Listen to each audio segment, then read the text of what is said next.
Welcome, everybody, to Adapter Parish, episode 62, part 1 of our supersized look at the world's most famous outlaw, Robin Hood. In this episode, you'll hear us discuss adaptations of the Robin Hood story from the 1880s to the 1970s, and in 2 weeks, we'll continue with part 2. That'll cover Robin Hood from the 1980s to today.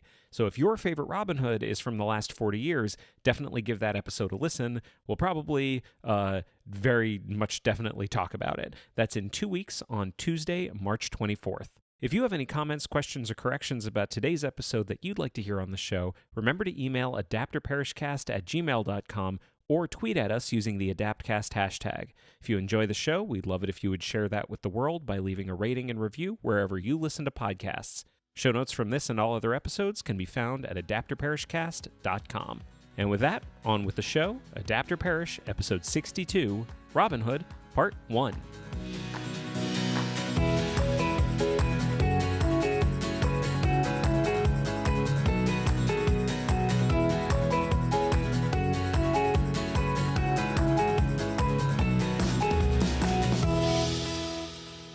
Hello and welcome to Adapter Parish, a podcast about adaptation. I'm Jeremy Latour. And I'm Arielle Lipshaw, and today we are talking about Robin Hood. What-ho! This is a super-sized episode. This is a two-parter. This is our biggest episode yet. Sure is, sweetie. So peek behind the curtains, every episode has a peek behind the curtains. Yeah. So we were literally figuring out how we were going to do this episode 5 minutes ago. Yep. And our baby is sleeping, and we have never recorded this late at night before in our lives. It is 8:45. I'm just happy that I remembered that we're doing Robin Hood. Yay. I'm glad that wasn't a surprise. I have a lot of notes. We have so many notes. So many notes. I feel like I talked a big game when I introduced this episode. How many are we talking about? We, according to my notes, which are hopefully correct, but maybe not, because I'm not in my right mind, we are going to be talking about 16 Robin's Hood. It's crazy. Robin of the Hoods. Well, it actually just occurred to me, I think it's 17. Is it? Well, okay, so I think this would be a good time to talk about some historical context. Great. Robin Hood, unlike other things that we've done many episodes on, so we did, the three that I mentioned in the intro for the previous episode were Jane Eyre, Dracula, and Sherlock Holmes. Mm-hmm. So, Jane Eyre, is there an actual original piece of text that is Jane Eyre? Yes. Is there an original piece of text that is Dracula? Yes. Is there an original piece of text that is Sherlock Holmes? Yes. Okay, is there an original piece of text that is Robin Hood? No. Not really. No. In our house right now, at this moment, we have literally 5 different versions of Robin Hood. It's crazy because Robin Hood has been around for hundreds of years. Yes. So I feel like historically Robin Hood tends to take place in late 1100s, yes. early 1200s. So Richard II died in 1199. So sort of think about the 10 years preceding and the 10 years after. So the cross between the 1100s. So the end of the 1100s, beginning of the 1200s. So, but Robin Hood didn't really start appearing until the 1400s. We're going to take that back. I said Richard II. Oh, Jesus Christ. No, we can only forge ahead. Only forging ahead. Richard II is not the same thing. Richard I is the Robin Hood, King Richard the Lionheart. Richard Yes. I. And so much more historical stuff will come up as we go through these because some of these are very historically accurate. Some of these don't even bother. But throwing some of that out there now. But Robin Hood, from my research, started appearing in the 1400s. Yes. And the one characteristic of him through all of I feel it was the ballads of Robin Hood, is that the whole rob from the rich and give to the poor, the altruistic guy, doesn't really seem to be part of it. He was just a thief. Yeah. He was charismatic and fun, and he had his guys. Yeah. But his shall we say, merry men? Yes. His merry men. Right. But my understanding is he kind of, I know I'm stealing this quote, but he robbed from the rich and kept everything. Great. I think that's 2,000-year-old man, but I'm not sure. Okay. Mel Brooks might come up later. Maybe. Yeah. We'll have to see. Mm-hmm. Mel Brooks is going to come up later. Yeah. Not in this episode, though. No. So that's kind of where we're at. So going into the 1800s, many different things have happened in terms of Robin Hood. So there have been ballads, there have been plays, there have been stories, some told, some written.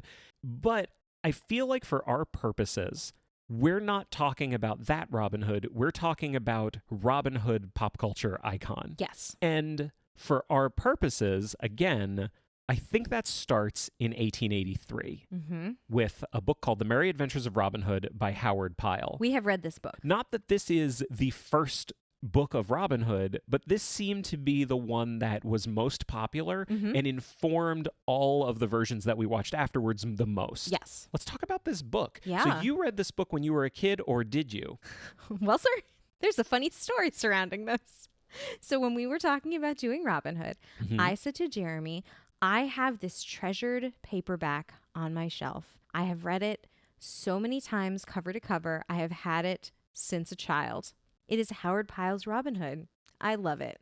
I'm so excited that we're going to read this together. And I am going to take this book down from the shelf, this old, falling apart, yellowed paperback, literally purchased at the dollar store, and I'm going to read my copy. And so I started to read my copy, and Jeremy downloaded the audiobook, and he started to read his. And at one point, days later, he said to me, wasn't it funny when that thing happened? And I said, what thing? What are you actually talking about? That doesn't happen. And he says, yes, it does. And I said, you have downloaded the wrong version of Robin Hood. What have you done? You've done the wrong thing. And he's like, no, it says Howard Pyle's Merry Adventures of Robin Hood. And I said, but that, what you just read out to me is totally different from the book that I have here, which says on the cover, Robin Hood, and it says Howard Pyle. The other problem, too, was the length of the audiobook. Because the audiobook that I downloaded was like 11 hours long, and you looked at your copy, and you're like, that's impossible. Yeah. This is not that long. Interestingly, it literally on the cover, we should put a picture of this like on the social media. It says Robin Hood, and it says Howard Pyle. It does not say by Howard Pyle. Sure doesn't. And I looked at the text, and I pulled up the text of Howard Pyle's Robin Hood online, and sure enough, you had the correct audiobook, but the text that was in this book that says Robin Hood, Howard Pyle, was not.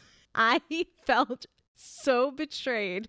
It was another Robin Hood. It was a different writer who had written a Robin Hood like 20 or 30 years later, also for children, but a totally different author, just a different public domain text of Robin Hood. But whoever had printed this book saw fit to use Howard Pyle's name to sell it, despite the fact that it was not Howard Pyle's text. Now, do you think this was deceit or laziness? I have had this book for 25 years. I'm so angry. To be fair, Yeah. I feel like our entire lives, there was a phrase that has been repeated to us many times about how to judge a book. Yeah. Do you judge a book by its cover? Apparently not. You sure fucking don't. No. Nope. No, but usually you should trust the cover to tell you the truth about who wrote the book. Nope, apparently not. Apparently not. Anyway, long story short, I got the correct version and read it. So now we're all on the same page. Yeah. But you mentioned before that we have like 5 copies of it in the house. Yeah. It's crazy. They're all the same thing. Yeah. Like, I think they're all based on Howard Pyle. Totally. But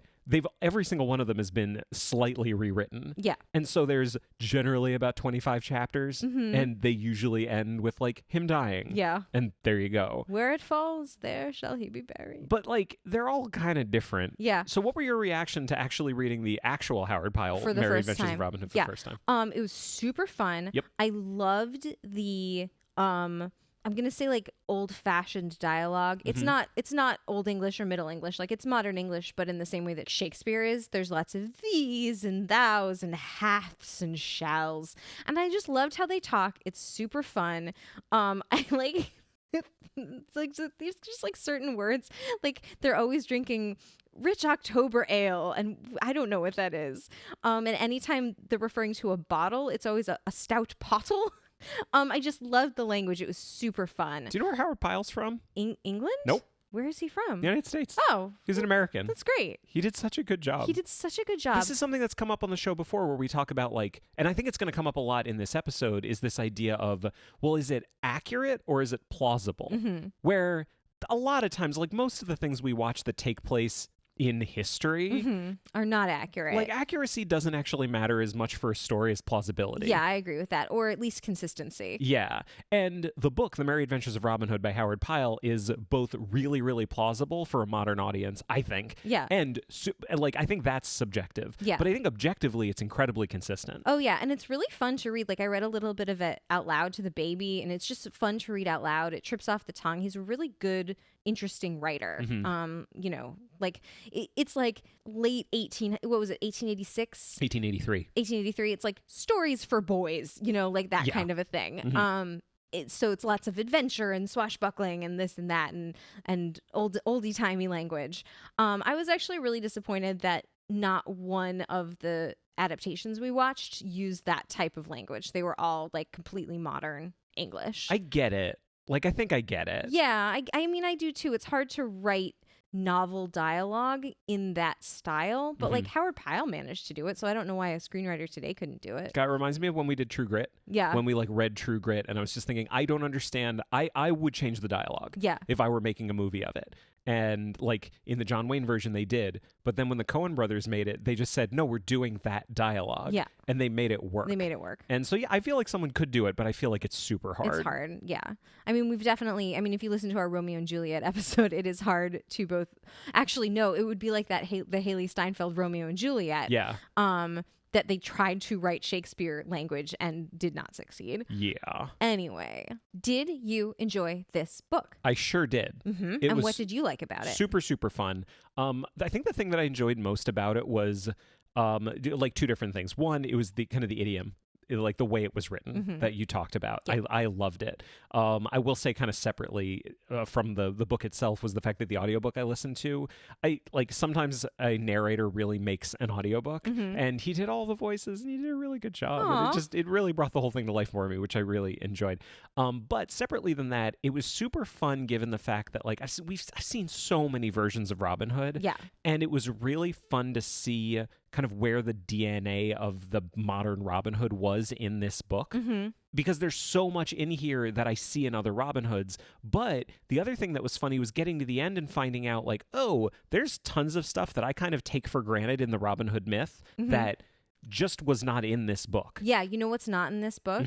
Maid Marian. Yeah, not at all. And she's been part of the story for hundreds of years. Yeah. Like she has been in bits and pieces of it. She wasn't like an invention of the 20th century, but she's absolutely not in this book. Well, I think that makes sense, like in the context of what this book is, which is a man in the 1880s writing an adventure story for boys. Like they don't want a kissing book. No. You know? No. Famously, no one wants a kissing book. Yeah. But there's a lot of stuff that's not in it too. So like, who's the main villain? Let me ask you this: who would you say in pop culture is the main villain of Robin Hood? Prince John. Prince John, right? Yeah. Like the Sheriff of Nottingham Is in it. Is in it a lot, and he's always there as a villain. Yeah. But like the guy pulling the strings is always Prince John. Prince John's the head villain. Right. Yeah. Is Prince John in this book? He is not. No, has nothing to do with anything. Yeah.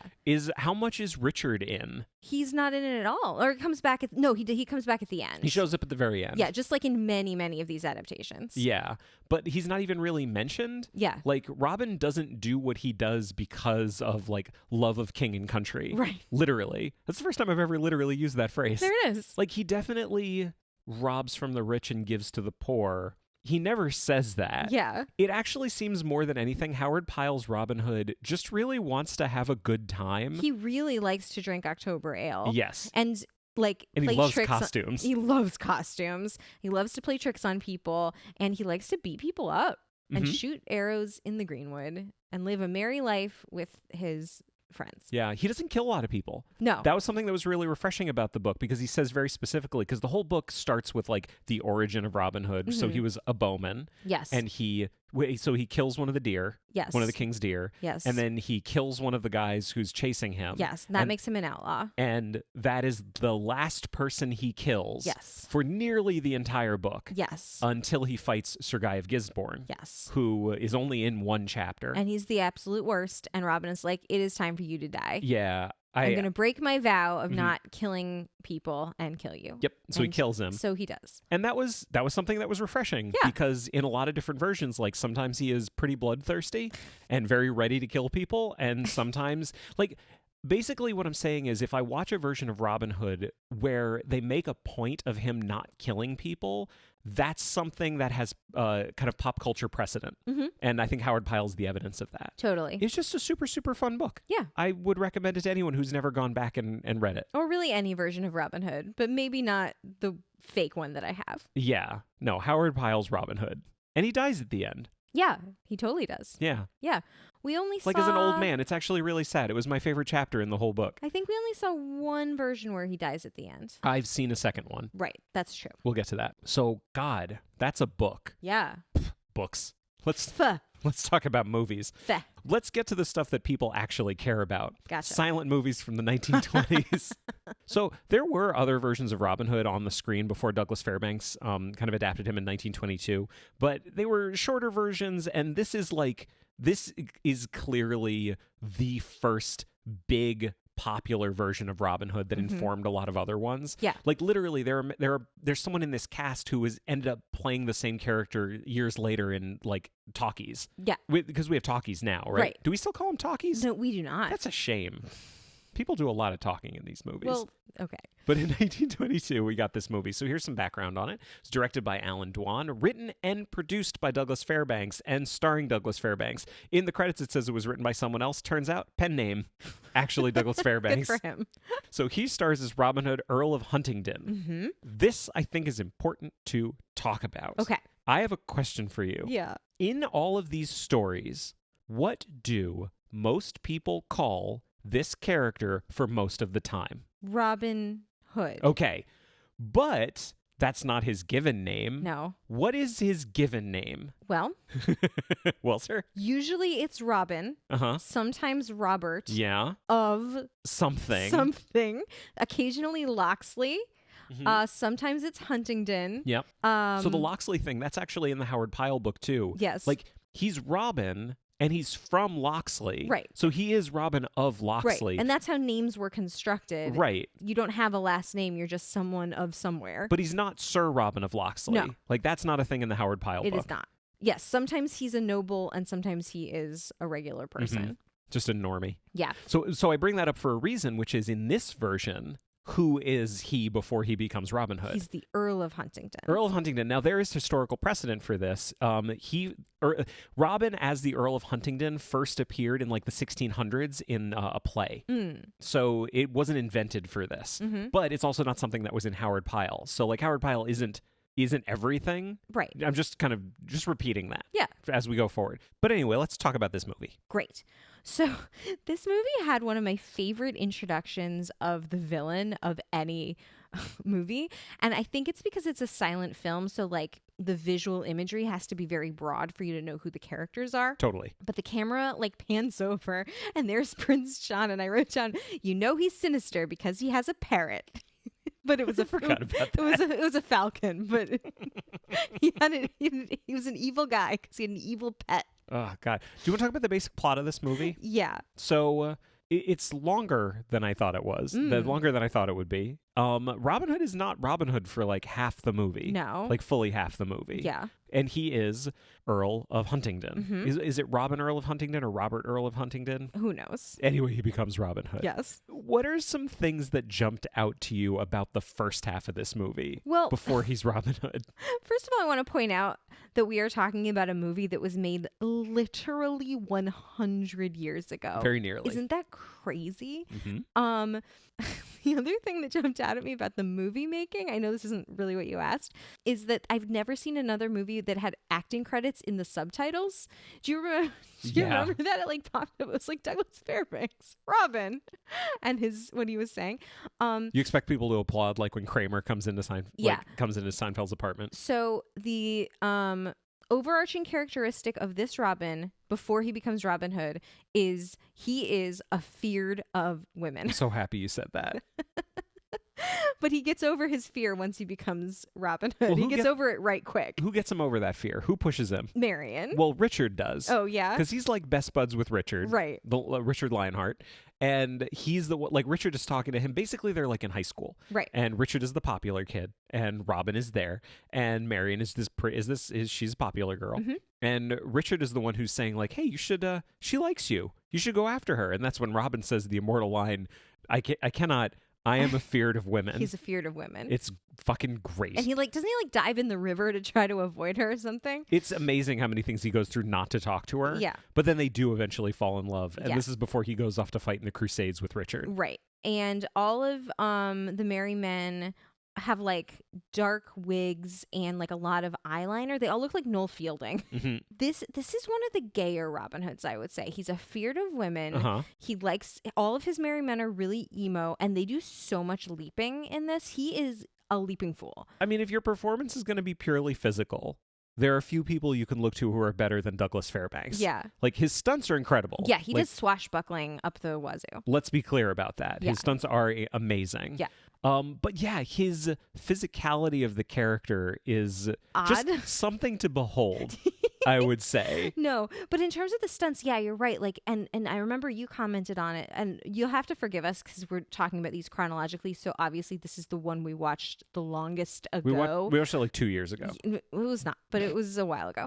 But I remember you talking about like, because all of his stunts are practical, obviously. They don't have like CGI or anything like that. No. And I remember you remarking on how big the set is. Like, you can see how big the set is because of how tiny he looks, like hanging from like the balustrades or whatever it is. Like, it is something. It is quite something to behold. So this version of this movie gave us a gift. Well, give us 2 gifts. You've already talked about one. Yeah. He is afeared of women. He's afeared of women. But it gave us a gift that persisted a little more than being afeared of women, because I don't think any other Robin Hood was afeared of women. No. The merry men in this version sing a song, which of course you can't hear or anything because it's all like the subtitles. It's a silent movie. And they're singing about how they're merry men and all the things that they do and what their life is like in the forest. And one of the lines in the song is, "We'll take a life if sorely pressed." So this became a really good measure for us for the rest of all time as we look through every version, because if he ever kills someone... We just looked at each other and went, he was sorely pressed. Because sometimes he kills someone and he was not sorely pressed. And there are times when I would say he was sorely pressed and did not take a life. I would say he would have been well within his rights to do it. This was a gift. Through 16 versions, every single one we had a conversation about whether or not Robin was sorely pressed. Like, I have a problem with... I feel like there's a lot of movies that come out now that are, built on... that are reboots of something. And they're built on decades upon decades of previous versions of that story being told. And there's tons of references that are thrown in. Like... a new Superman movie will come out and someone will say, they're looking at a photo and there's a smudge in it and they say like, what is that? It's a bird. And someone else goes, no, it's a plane. And it's like, okay, as an audience member, I'm saying like, okay, I know that's the thing they used to say in the comics, but like, and it's just a reference. It doesn't really serve the story very much. This is a line that I just don't understand why it has never once come up in any other version of Robin Hood. And the only thing I can think of is that no one else delighted in it as much as we did. We just took delight. It just struck our fancy. It's just so wonderful for someone to just come right out and say like, no, we'll kill someone. If we have to. If we have to. Yeah, if we're sorely pressed. Yeah, and they don't go around just murdering tons of people. No. You get the sense that they actually believe what they're saying. Totally. Yeah. It was wonderful. Yeah. Just as a thing. So getting back to the plot for a second. So the whole first half, he's in Nottingham. We see him with Richard. We meet Prince John. We know that Prince John is up to no good. We also meet Sir Guy of Gisborne. And he is another knight. And clearly he's got a thing going with Prince John. Now, they go to the Crusades and, oh my God, betrayal. So at this point... Remind me, because again, as you said, this was like years ago that we watched this. So... Guy of Gisborne tries to murder Richard, but he doesn't succeed, and they end up framing Robin. So the king says, they're like, where are they? They're like in France, Austria. They haven't made it to the Holy Land yet. No, they haven't. They're on their way. They're in the Holy Roman Empire somewhere. And he basically says, like, no, you, Robin, you're going to get locked up. You are now a prisoner. You get locked up here. We're going to go to the Holy Land and do some crusades. And then when we come back, you'll be dead or we'll get you. Like, you're a prisoner now. I don't like you anymore. We're not friends anymore. Yes. And he says, what the fuck? We're friends. Gisborne's lying. He says, no, we're doing this. Yeah, I remember this because they lock him just like in a random tower along the way. Yeah. Which he immediately breaks out of. Yeah, just almost immediately. Which we shouldn't be surprised at. I mean, well, actually, no, we should be surprised at that because really, up until now, there's nothing about him that says Robin Hood. Yeah, he's just like a regular guy. He's not smart. He's not funny. Like, not particularly smart or funny. He's afeared of women. He's not particularly merry. Like, I don't know what it is about this near-death experience that makes him become Robin Hood, but he escapes, and then we get an intermission, and then we go back, and he is now Robin Hood. Yeah. There is no transition whatsoever. He is just now Robin Hood. Now he's leaping. The movie could have started halfway through, Right. and in a few minutes, we'll talk about one that basically does start halfway through. Yeah. But it could have. Yeah. And then in the second half of the movie, what's like, I'm trying to remember, like, what is the central conflict of the second half? It's like him versus Prince John and Guy of Gisborne. I genuinely do not remember. I only remember the leaping and will take a life if sorely pressed. Like, there's hijinks. Like, there's hijinks. There's manly hijinks and everything. Like, Marion thinks he's dead. Well, I think this is the one where, like, not only does Marion think Robin is dead, but Robin thinks Marion is dead. Yeah, there's some issue with the horse. And this one had a fun nurse. Like, it had a fun old nurse for Marion. They think she's dead in a horse accident. There's sort of a Romeo and Juliet thing about it because he's going to go despair and then she's alive. Everything's fine, and he wins in the end. Yes. Like, that's the important thing. He's no longer afeared of women. But there's a lot of stuff in this, like the look of Robin Hood and the merry men. Like, I mentioned before that there are cast members, like, so Alan Hale plays Little John in this. Mm-hmm. He comes back 16 years later to play Little John in The Adventures of Robin Hood with Errol Flynn. Oh, that's great. Which is our next Robin Hood that we're going to talk about. Mm-hmm. What a segue. Yeah, but I feel like it really, kind of like Howard Pyle did as book, like, I think there's so much in this movie that does show up in Robin Hood's later, but the funny thing is, it's surprising how little time it spends on him being Robin Hood in terms of the percentage of the running time. Yeah. Like, he really is only Robin Hood for half the movie. Yeah. Like, there are more that'll come up later where he's actually not Robin Hood for very much of the story at all. No, like, he becomes Robin Hood in the last 5 minutes. Yeah, but in this one, it's like about halfway through. Yeah. But anyway, I was surprised at how much I enjoyed it. Yeah, it was fun. Douglas Fairbanks was just, he was great. Yeah. But anyway, the important thing is he is the Earl of Huntingdon. He is a crusader, and then he becomes Robin Hood kind of for no reason. There's other than he is now an outlaw because Richard thinks that he tried to kill him. Right. Which is not true. Yes. We don't know why he robs from the rich. We don't know why he gives to the poor. Yeah, none of that. They don't really get into that part of it. They don't. He just kind of wants to be in the woods and be merry. Yeah. With his men that all look like Noel Fielding. Yeah. But that's 1922. Yeah. Then, 16 years later, we have The Adventures of Robin Hood starring Errol Flynn, which should not be a surprise because I just mentioned it. This was directed by Michael Curtis and William Keighley. This was written by Norman Riley Raines, Seton I. Miller, and Roland Light. What a list of names. Just an incredible list of names. Music by Eric Wolfgang Korngold. I only bring him up because the score is incredible. Should I just tell everyone how I feel about this movie? I think you should just lead off with it. Okay, I fucking love this goddamn movie so much. This is just an amazing, amazing, amazing movie.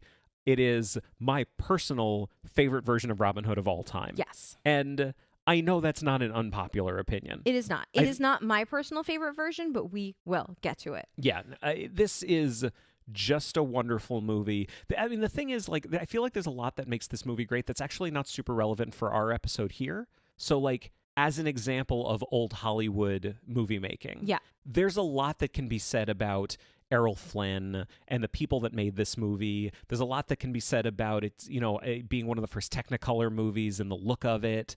That's not really what we're looking at, but I do think the movie deserves a lot of attention for those other subjects. Yeah, I mean, not having a lot of movie making history knowledge specifically about this, I mean, the Technicolor really struck me. The colors of this movie are so beautiful. They're just gorgeous. Like, going from a 1922 silent movie to 16 years later, this Technicolor spectacular, just the costumes, like how colorful that set must have been, because everything is like turned up to 11. Like, the costumes are gorgeous. The sets are so colorful. Like, everything is so rich and saturated. It is a beautiful movie to look at. Yeah. I mean, I feel like, so let me throw out something that I don't know that anyone could actually answer this objectively. I think this is more of a subjective thing, but there are periods of film history where there was kind of rapid development. Obviously, between like the early 20s and the late 30s, there was a lot of rapid development here.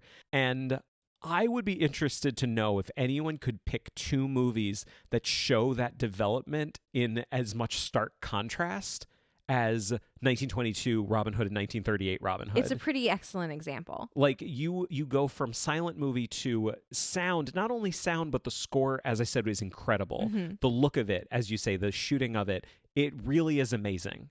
I just think it blows me away how good it is. Yeah. And the movie is fun. Like, let's talk about some of the people that are in this movie. Yeah. So you have Errol Flynn. Who does Errol Flynn play? Robin Hood. Who is actually Sir Robin of Locksley. Yes. So Earl of Huntingdon, not a thing. He is now nobility. Mm-hmm. He is also...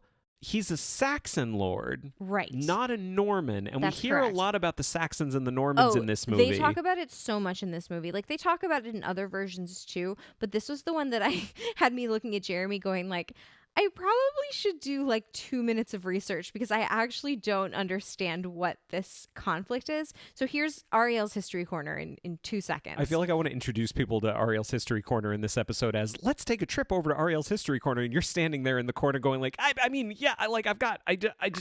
did 2 minutes of research on Wikipedia. This is going to be quick. The Saxons are the people that were originally living in the British Isles. The Normans are the French. And famously, of course, you have the Battle of Hastings in 1066.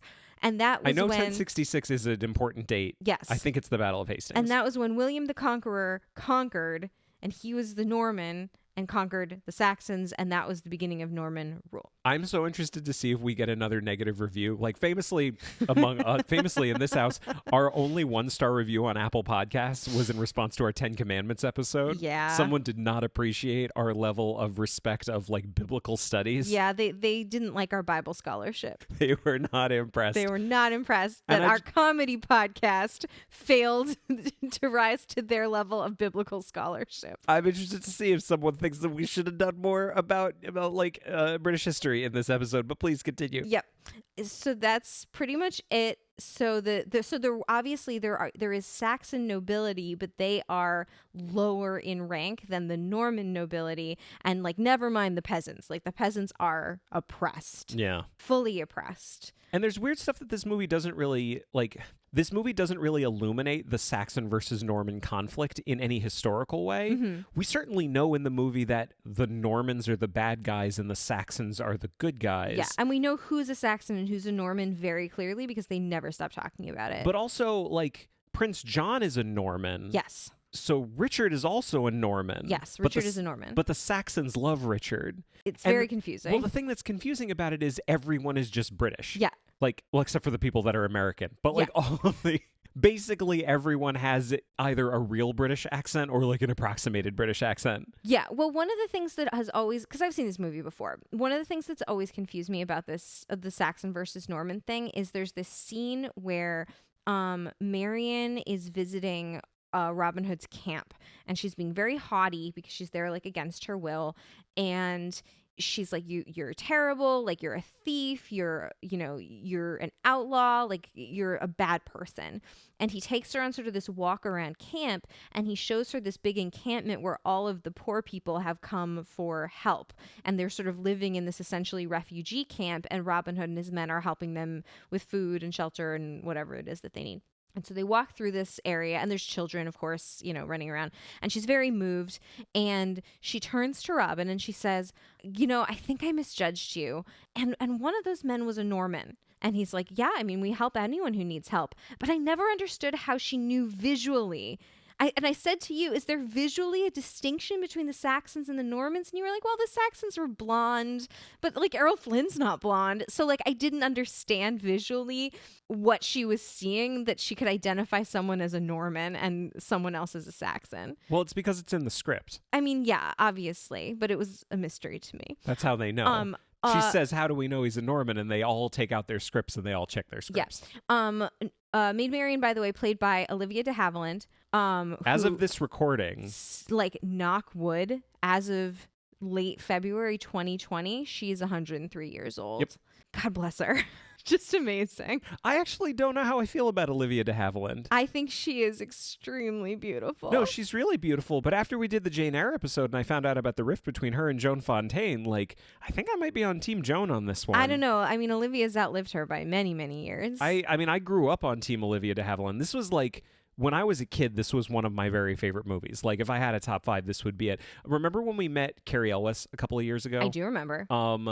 I just remember, like, the thing that I said to him was, like, when I was a kid, maybe my 2 favorite movies in the world that weren't like Star Wars were The Adventures of Robin Hood with Errol Flynn and The Princess Bride. So in 1993, when he did Robin Hood Men in Tights, which is like it's the star of A Princess Bride in a parody of The Adventures of Robin Hood, like my little brain exploded. Yes. Essentially. And he thought that was nice. That was the time I met Cary Ellis. He was a very, very cool guy. He was very kind. He was very sweet. This was like one of my favorite movies. This is like the first movie my dad said, hey, you're gonna watch this movie, and I would be like, but this movie's old, and my dad said, yeah, but it's really good, and I was like, whatever. And then we watched it and I was like, you got it, Pops, this is a pretty good movie. It was great. That's how I talked to my dad. It is not. So we've got Errol Flynn. We have Olivia de Havilland as Lady Marion Fitzwalter, which is important. Like sometimes she's Maid Marian, and sometimes she's the Lady Marian, and sometimes she's just Marian, and sometimes she's not even Marion Fitzwalter. Sometimes she's Marian of Locksley. Yeah, sometimes. But let's talk about some other people in this movie. We mentioned all these British guys as the bad guys. So we have some incredible heavies in this movie. We get Claude Rains as Prince John. He's so good. Like maybe best Prince John of all time. Yeah. Like in terms of actually, I don't know, like in terms of his charisma on screen, he's incredible. We have Basil Rathbone as Sir Guy of Gisborne. Excellent. I have no unkind things I can say about Basil Rathbone in this movie. As a heavy, incredible. Yeah. He is so good. But so different than Guy of Gisborne from the Howard Pyle book. Because in the Howard Pyle book, like Guy of Gisborne just shows up in one chapter and he's like kind of presented as this very animalistic. Like he's wearing a bunch of furs and skins. Like we never see that version of him. He's always like a lord. Like he just shows up as this like scarred bounty hunter, essentially. He's a killer for hire. Yeah. And he says, I've been hired to kill you, Robin Hood. And Robin's like, well, it sounds like I'm sorely pressed. And he kills him instead. That's what happens. And in this one, like, he's definitely there the entire time. Like, Gisborne is there as... Like, you essentially have three heavies. You have Prince John, who is in charge. You have Sir Guy of Gisborne, who is the guy who works for Prince John that knows what he's doing. And then you have Melville Cooper as the Sheriff of Nottingham, who doesn't know what he's doing and is a dummy. Yes. And this is like, we get many different versions of the Sheriff of Nottingham through all these stories. This is, I think, pivotal to establishing the archetype of the bumbling Sheriff of Nottingham. Totally. He's amazing. Do you want to talk about your favorite entrance in all of movie history? I don't know why we're talking about William Shatner's entrance into the training bay in Star Trek II: The Wrath of Khan. I'm very sorry. Your second favorite entrance. So my second favorite entrance of all time, it's not his entrance in the movie, because we see him entering with Will Scarlet just on horses. He's already Robin Hood. Yeah. But oh my God, when Errol Flynn kicks open those doors and he's got the deer over his shoulders during the feast. Holy fuck, what a goddamn movie star. Yeah. He's incredible. Let me ask you something. Do you think the scene in Lord of the Rings where Aragorn kicks open the doors is a direct homage to this scene? Because it's pretty much identical shot for shot. I would actually go so far. Let's do wild speculation. Yeah. If it isn't a direct homage, it's an indirect homage. It's in the culture. Exactly. Yes. Like the hero kicks open the door. Because I love that scene when Aragorn kicks open the door. Oh, it's so good. Remember, they think he's dead. I don't know why we're talking about this. We're going to have to do Lord of the Rings at some point. It's going to be a big one. Yeah. Yeah. What else can we say about this movie? Alan Hale. Let's talk about the Merry Men a little bit. Yeah. So who do we have? We have a bunch of them. We have Little John, played by Alan Hale, who played him in the other one. Yep. He does play him again in another Robin Hood movie that we didn't look at. This is actually, I think this is important to say now. There are Robin Hood movies we didn't watch because they're like Son of Robin Hood, and they're not really trying to tell like a story about Robin Hood. Yeah. I mean, we watched 16 Robin Hoods. I don't think we have to apologize for any Robin Hood we didn't watch. Yeah. But Alan Hale played him again like 20 years later. Yeah. But he's great as Little John. We have Friar Tuck. We have Will Scarlet. We don't have Alan Adale in this one. We do have Much the Miller's son, who is sometimes Mitch the Miller's son, sometimes he's the Miller. Like, he's many different characters in all of these stories. I feel like Much changes the most of any of the Merry Men. He either doesn't appear or he appears like wildly differently. And he's usually kind of stupid. Yeah. But like Will Scarlet is clearly Robin's best friend, and Little John is there, and we've got the Merry Men. And the other thing too is it's not just them. They have like 100 Merry Men. Oh yeah, in so Sherwood Forest. There's so many of them. Yeah, like in the Howard Pyle, it's like 80 score Merry Men. It's hundreds of Merry Men. And we watch some versions where the Merry Men are literally like Robin Hood and his 4 guys. Yeah, or like his 1 guy. Sometimes. Yeah. But this is like, I don't know what else we can say about this one other than it's wonderful. Well, I just want to talk about 2 things that this movie kind of establishes and are going to come up over and over and over again. Good. One is shorter. I just feel like the thing you get in this movie that we see over and over and over again that I'm not going to complain too much about is this idea You'll complain about it if sorely pressed. I'll complain about it if sorely pressed. This idea that a single arrow shot into any part of your body means instant death. Because this happens a lot. People go down in these movies like stormtroopers with one blow. Mm-hmm. Even if you were wearing chainmail, to which I ask, then what's the point of the chainmail? But another thing that is going to come up over and over and over again that drove me crazier and crazier for whatever reason, the more modern we got, the worse this tended to get, were the costumes. Mm-hmm. And I was Did you kind of forgive this one a little bit because it was 1938? No, there was nothing to forgive. Oh, good. I mean, other than the costumes were made out of like felt and hot glue. Well, yeah. But the colors were beautiful. I really liked them. And I was actually recently reading an article on Frockflix, which is a wonderful website about historical costuming in movies. They sort of asked this rhetorical question: when was the last time you saw a beautiful young woman in a movie wearing a wimple? And then really soon after that, we watched this. Point of order. Yes. What is a wimple? I'm going to tell you in a second. Okay. A wimple is basically the piece of cloth that goes around your head and face so you can only see somebody's face and not their hair or their neck. It is what a nun wears. So like a nun has a veil, right? Like a long veil. Sure. But under that is the wimple. And there is a reason that nuns dress the way they do, or traditional nuns, because they are essentially wearing the costume of this era. Like the costume of a nun has not changed since about 1200. Even Whoopi Goldberg couldn't update it. Nope, she could not. And the problem with a wimple is that you can't see a beautiful hairstyle. You can't see a beautiful neck. You can't see any cleavage. It is not a sexy garment. I appreciate that of the two of us saying that a problem with the wimple is that you don't see any cleavage is you. I'm saying in the eyes of a movie maker. Oh, okay. In this version, they put Olivia de Havilland in wimples almost all the time, and they managed to make them fashion. Like she wears like colorful wimples, sparkly ones. She looks great. And I'm not going to say her costuming is historically accurate. I wouldn't go that far, but like it is closer to historically accurate than many of the other versions that we'll see. And I don't want to keep harping on it because it'll get boring, but I just kept my eye out for wimples basically the whole time. You should put a link in the show notes to like what a wimple is so that people understand what I'm talking about. Well, I'm sure you can find that article on Frockflix. Yeah, we could definitely do that. Yeah.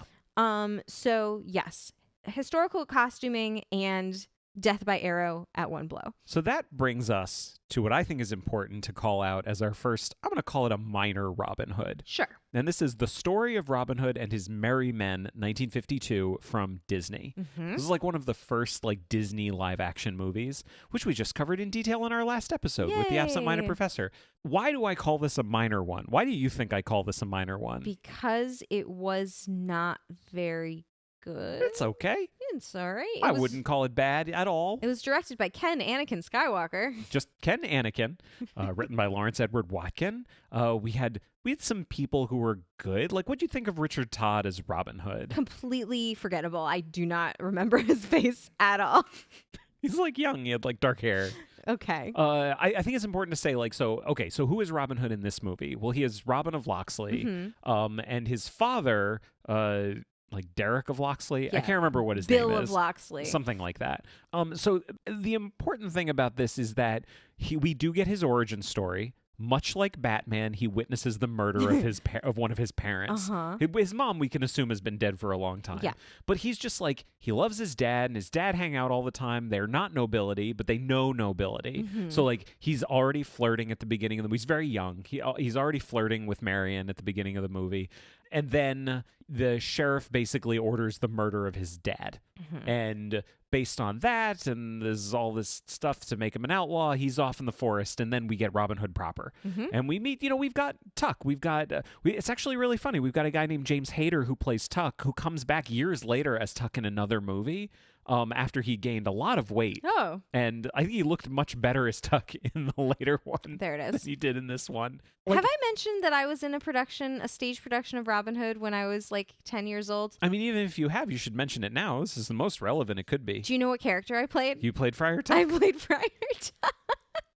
You were adorable, I'm sure. I had to see if there's a picture somewhere. I'd be interested to see it. Yeah. But yeah, like, okay, Prince John's in this movie and the Sheriff of Nottingham are in this movie. Can I say one thing I actually really liked about this movie? Yeah.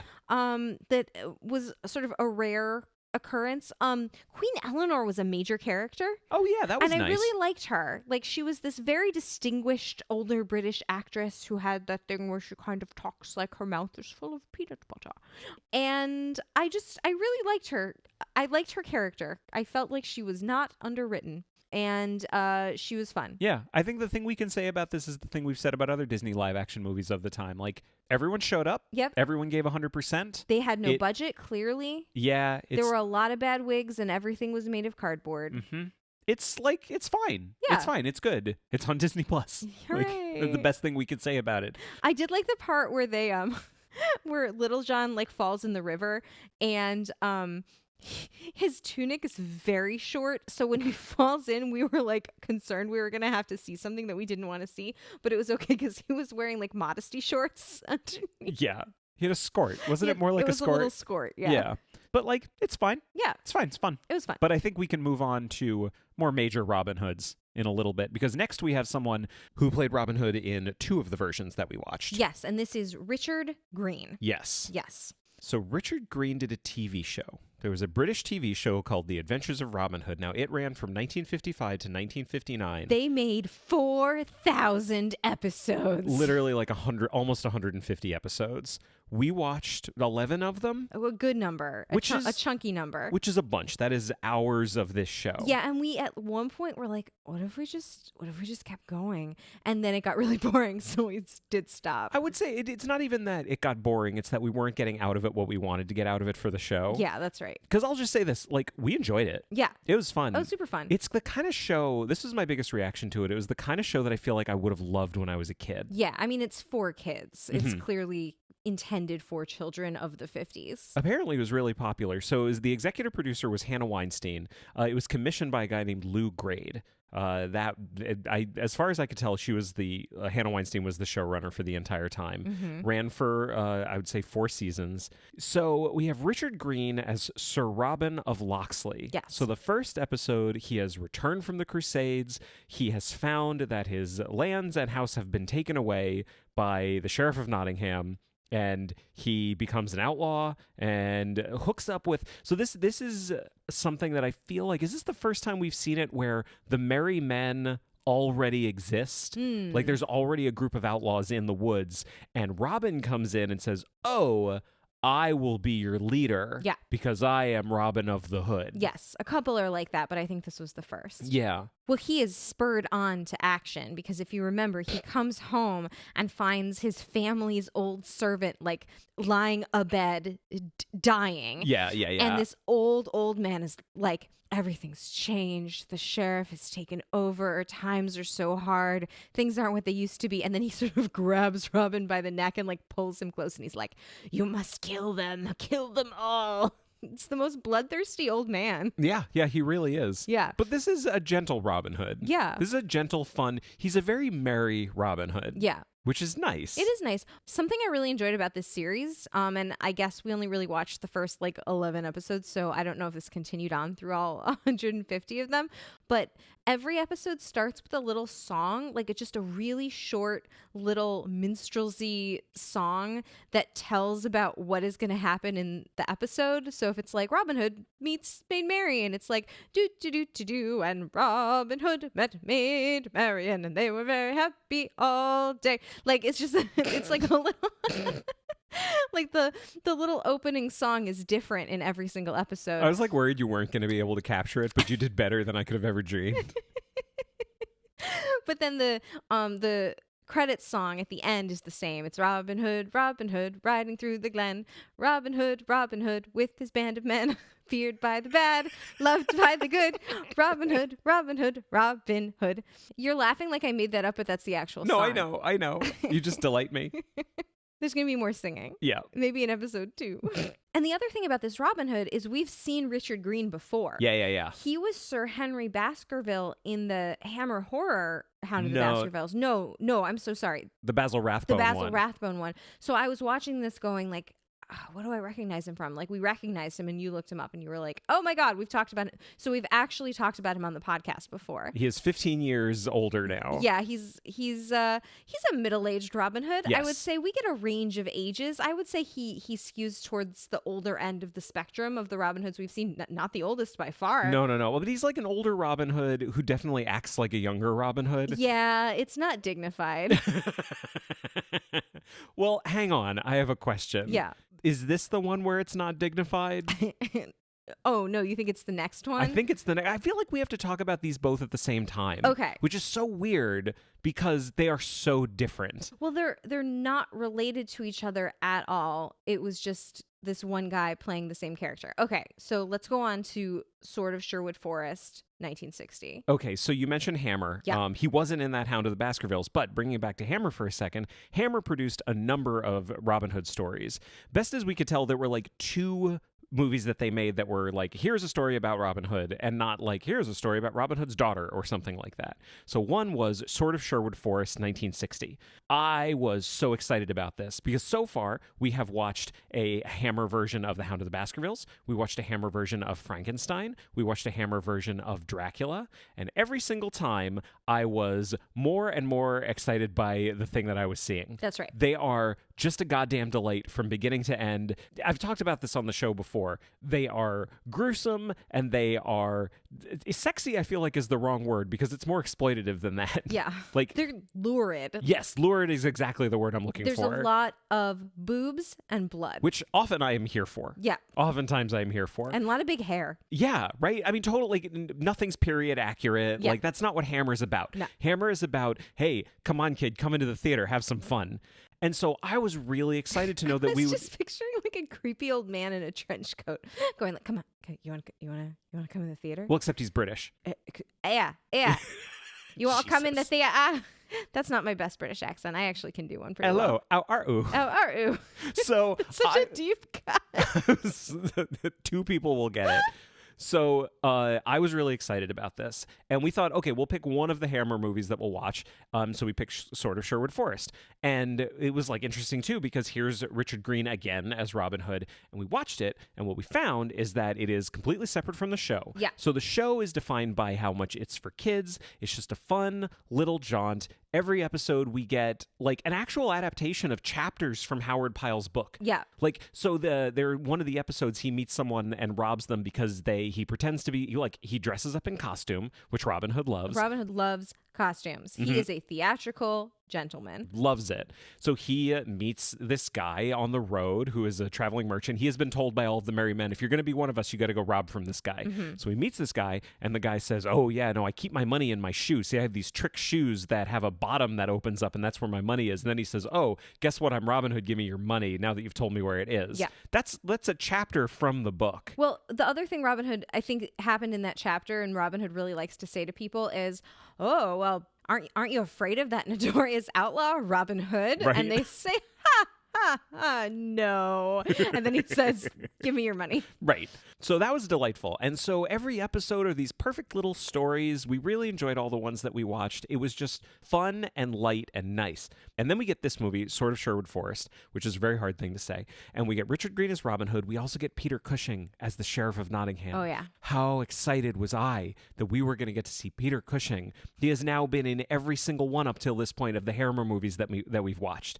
And he is a delight in all of them. Yes. Could Peter Cushing save this movie? No. No, not even Peter Cushing could save this movie. You know who else couldn't save this movie? Who? So we're watching the credit sequence and the names are flashing up and I go, oh, Richard Pascoe's in this. And you go, who the hell is Richard Pascoe?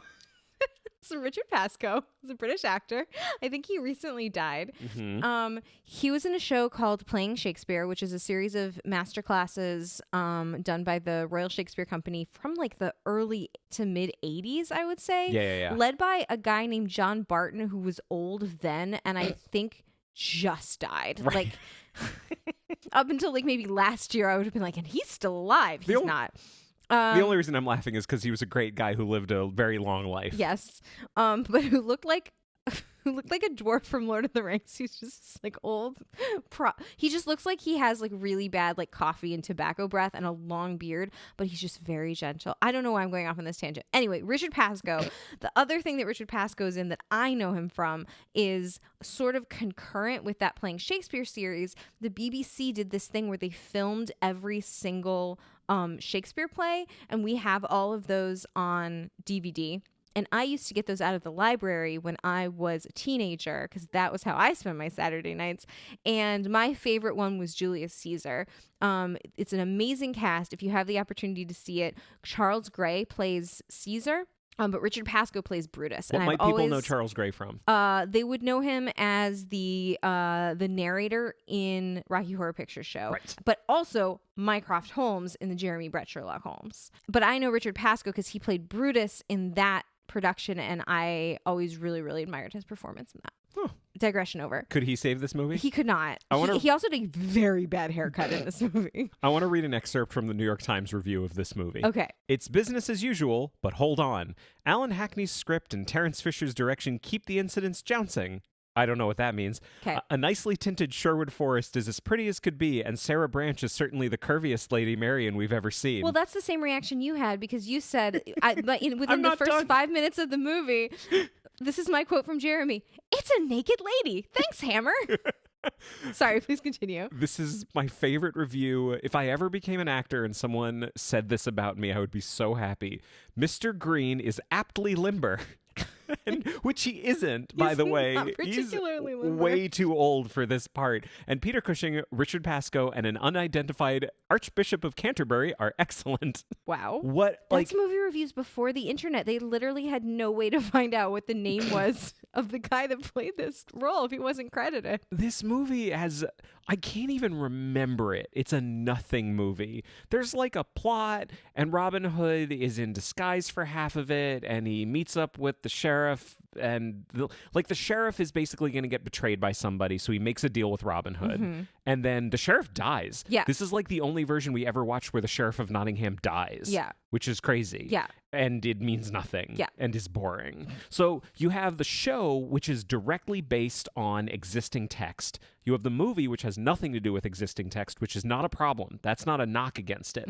I'm just saying how different they are. You have a cast in the original, which is charismatic and fun. This one, no one's really good in it. Like, the guy who plays Friar Tuck, he's fine. Yeah. And Peter Cushing is good as the Sheriff of Nottingham, but then they undercut the Sheriff of Nottingham by, like, he gets stabbed in the back, I think, or and then something there's like this that. plot that, like, Richard Pascoe plays this lord that he's trying to find the best archer because he's trying to have somebody assassinated, and it ends up being Robin, and he thinks he's a peasant, but it's and he's putting him through all these, like, weird archery challenges, but not telling him what it's for. It does not matter. It's just boring. Can I read you my 2 notes that have to do with the production quality of this film? Okay, Note 1. She's wearing stretch polyester. Note 2. She's wearing a lot of lipstick for a nun. Well, that's Hammer. Yeah. This I actually would throw this out as the biggest disappointment that we watched. Of any version of Robin Hood, this one disappointed me the most because I was really expecting something fun, and I didn't get it. Yeah. I didn't get any of the things that I was looking for. We got Richard Green, who I enjoyed in the show, but this time it just felt weird. And the thing that was also really good about the show is his relationship with Lady Marion. So we watched Bernadette O'Farrell as Marion. She was recast later by Patricia Driscoll, so we never saw any of her episodes.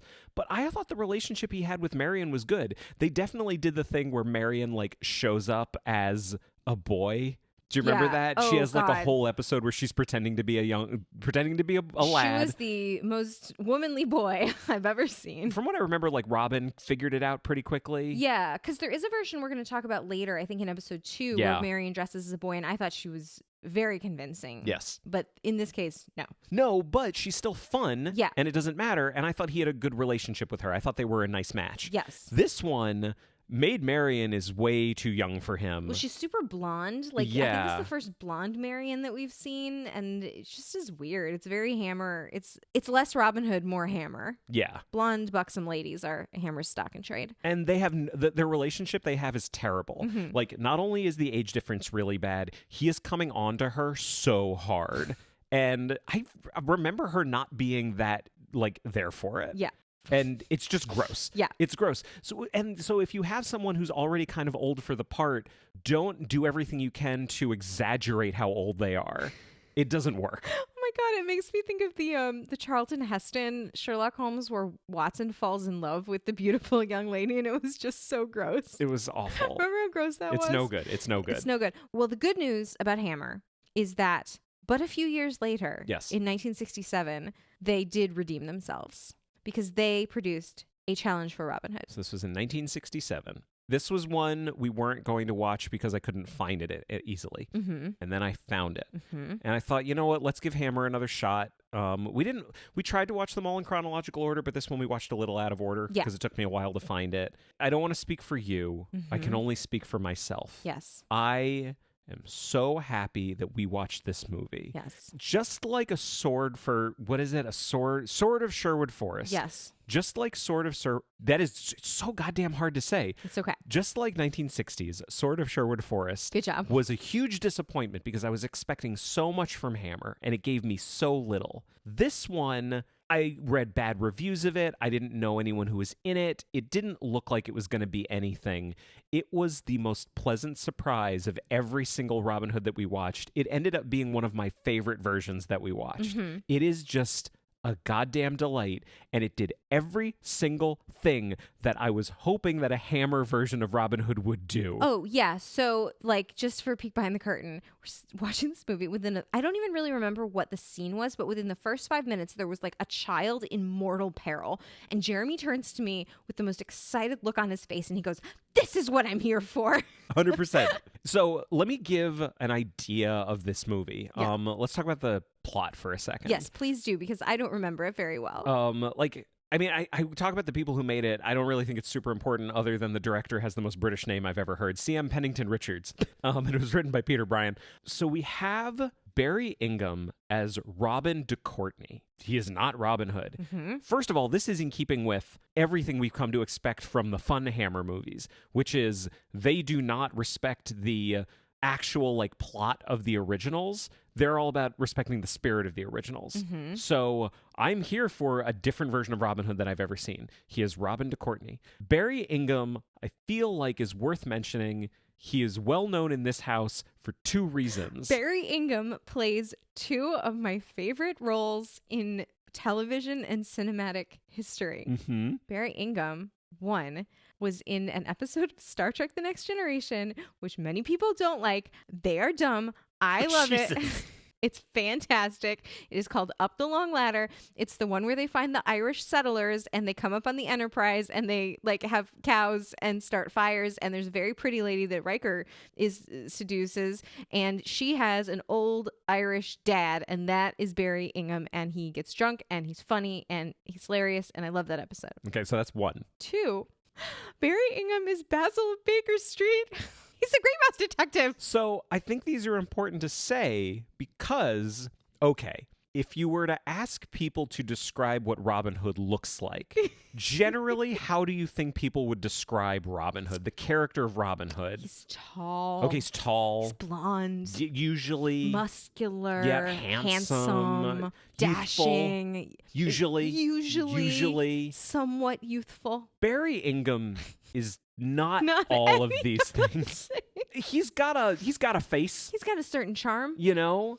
He's got like that 1967 thing going on. The thing, though, is charm is what he has. Yeah. Charm is all he has. He is not the most handsome. He's not the most athletic. It's but not the most slender. holy shit, he is such a leading man in this movie. He is such a good Robin Hood. I just feel like he captures the spirit of the character in a really nice way. So let me back up for a second. Okay. So here's the basic plot. We have the de Courtneys. The de Courtneys have a castle and they have a lot of land. There is the dad and there's 3 sons. Yes. Okay. Robin de Courtney, is he, remind me, he's not even really one of the sons. No, he's I think like he's adopted. like adopted. It's like Tom Hagen in The Godfather kind Sure. of thing. Yes. Exactly. But he's a good guy. And right at the beginning of the movie, we have the kid the aforementioned kid in peril. He's with his dad and one of the other de Courtneys, I think it's There's multiple de Courtneys. Roger de Courtney. Yeah. That's one of his brothers. He comes up and kills the dad, and he's going to kill the son, and that's when Robin comes in and saves the son. Yes. And this is important because they are all nobility and all of the other people are Saxons. And they have all been like stripped of their lands and titles. So like the dad that got killed, he was a lord, but not no more. So we are already introduced to Robin being a good guy, and he's already got kind of an in with the peasants because he's a good guy. Yeah. He's a really good dude. Yeah. And we go back to the castle. And we find out that he and the 2 actual biological sons, they're all sad because the dad's not doing so well. Yeah. The dad dies. Yes. And he says, I'm going to die. I'm redoing my will. All of my lands are going to be split evenly between my 3 sons. Yes. And as soon as he dies, the bad son does 2 things. He kills one of the other sons. Yeah. And then he burns the will. Does he stab someone in the butt? I wrote down stabbed in the butt. But I don't know who was stabbed by whom. The stunts are not amazing in this. Like they do their best with the stabbings. So we now have our new bad guy, Roger de Courtney, who is not the Sheriff of Nottingham. No. He is not Prince John. No. And we now have our new outlaw, Robin de Courtney, and he is now escaping for his life. Yeah, because they're framing him for killing this guy. Exactly. We also have all of the merry men. Like we have Alan Adale and Little John and Will Scarlet, and they all work for Sir Roger de Courtney. Yeah, they're the servants that are still loyal to Robin. So when he leaves, he has to take these guys with him or they'll be in deep shit. And it's really fun because we basically have these built-in merry men. Like we've already been introduced to them. Robin already knows them, which, yeah, that's not faithful to the original stories, but so what? Yeah, it doesn't really matter. Doesn't matter. We have plenty of times that's been shown where he meets them one at a time and has a little adventure with all of them. But no, in this version, he already knows all of the merry men. And he has a really good relationship with Friar Tuck, who's played by James Hayter, who also played Friar Tuck in what is it? The story of Robin Hood and his merry men from 1952, the Disney version. People used to repeat roles, I think, more than they do now. He is 15 years older, and he looks 30 years older at the best of times. Good for him. He has had a very rough 15 years. Oh, jeez. But he's super, super fun because he was fun in the original. He's fun in this one, too. So now we have Robin. He has now met up with all of the outlaws who live in the woods and all the peasants. And do you remember how he gets his name? Because he wears a hood. No. No. It's because he needs to prove to them that he's a good shot. And someone who knows him, one of his merry men, says, watch this. Put that bag over his head. Put that hood over his head so he can't see, and let loose this bird. Right. And it's like carrying a piece of cloth. And I remember this. We looked at each other like, surely they wouldn't kill a bird. No, they absolutely do because it's Hammer. They definitely, but I think it was a real bird. Like they just killed a bird. Well, I don't know about that. Okay. It was a long time ago. Fair enough. Yeah. That It bird would have been dead by now exactly. anyway. So he shoots the bird and they're saying, Robin de Courtney. He says, well, I'm not de Courtney anymore. And like, I think the kid holds up the hood that he had. He says, Robin Hood. And Dun, that's dun, how he becomes Robin Hood. And that's the end of the movie. And like, it works. Yeah, and it's fine. I have no problem with it. No problem whatsoever because all of these stories contradict each other and that's totally fine. It's so different. I feel like I've been talking for a while about how much I love this movie. What are your thoughts about this movie? Well, I feel like I have been really picky about costumes and you're right. All the costumes in this movie were like super faithful and historically accurate. They were not. So moving on to 19...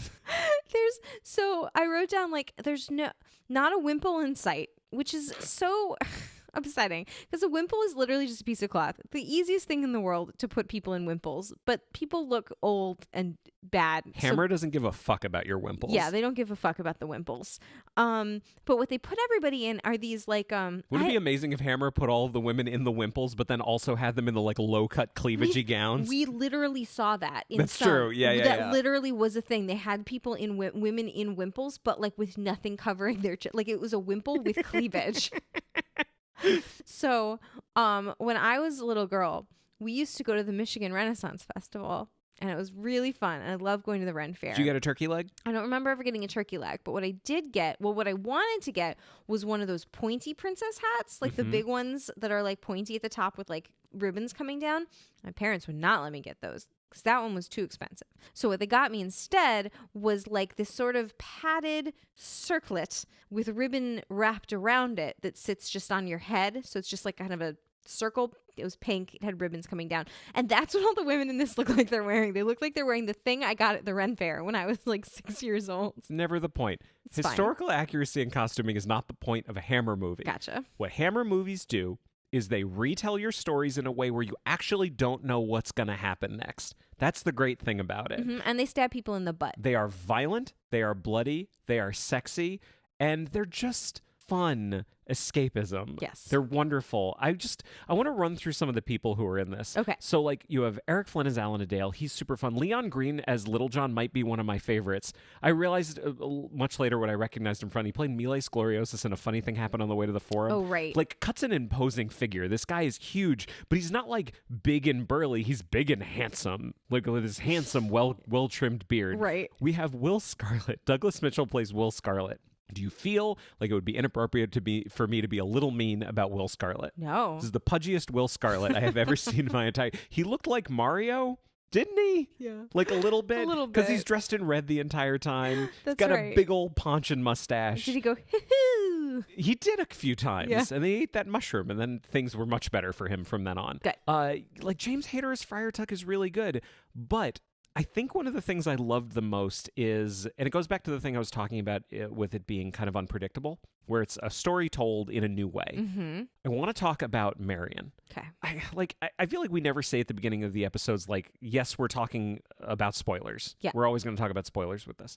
But I do want to talk about this right now. Okay. So the cool thing is there are two women that play Lady Marion, because one of them is Lady Marion, and the other one is quote unquote Lady Marion. Right. Because part of the plot, I mentioned the lord, the Saxon lord who had his lands taken away and then was killed at the beginning, and his son is like, well, Robin's a good guy, he saved me, blah blah blah blah blah. He's a good kid.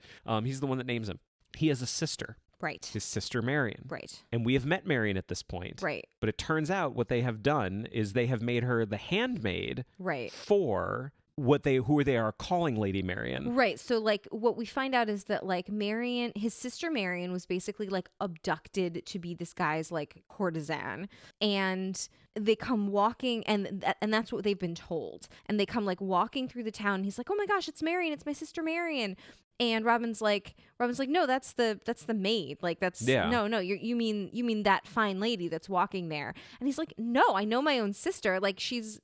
So they've got like a Marion imposter and Marion who's the maid of her. It's great. Yeah. And she is, now this goes back to the thing before, he is way older than Marion, and they do have kind of a love thing going on. Yeah, but like, and it comes out of nowhere too, which is, again, like you're going to say, well, it's Hammer. Like, it really comes out of nowhere. They're like suddenly in love. I don't know. Sometimes I don't have a problem with it, and in this one I didn't have a problem with it. That's fine. And then we get, I don't think it's super important to talk about the rest of it because the fun is in the viewing. But yeah, there's a lot of battles, and there's a lot of fights, and there's a lot of grappling, and there's a lot of stabbing. And it ends with a wedding. Yeah. How great. Oh, who was the guy who owned the cart that they stole? Oh, the pie man? Yes, the pie man. Yeah, he was in Are You Being Served? Yeah, that was really fun. There's like literally a pie fight in this movie. It's like for a distraction. It's just a fucking delight. Yeah. It's so much fun. I was so happy about it.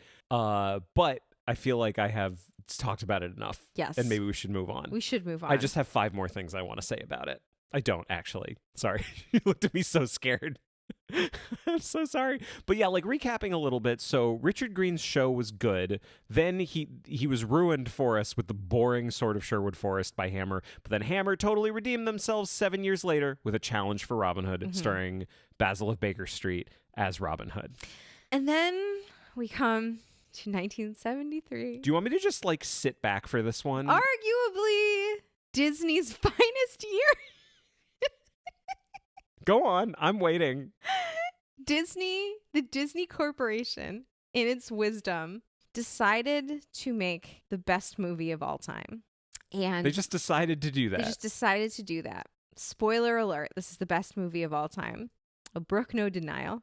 They decided to make Robin Hood a fox and to make Maid Marian a vixen, and Alan and Dale, of course, a rooster. Little John, of course, a large bear.